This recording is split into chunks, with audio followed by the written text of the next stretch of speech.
Que vous lui demandez pardon ce matin? Certainement pas. Certainement pas. Ça suffit en fait cette affaire. Moi c'est lui qui en a parlé le premier à la presse. Il répondait à une question d'une journaliste. Il a répondu lui-même que c'était une ex qui signalait.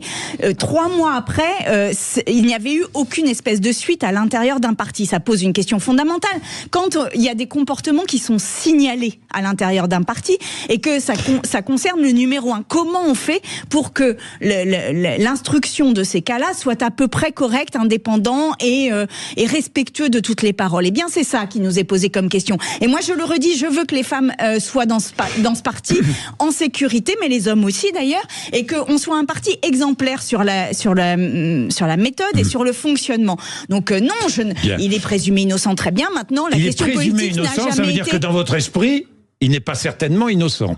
Mais je dis, il est présumé innocent, c'est les termes de la loi. Maintenant, je vous dis aussi, et je le dis, je continuerai à me battre pour qu'il y ait une parole politique là-dessus, parce que je ne veux pas qu'au sein de notre parti, nous considérions que le féminisme n'est pas un sujet important.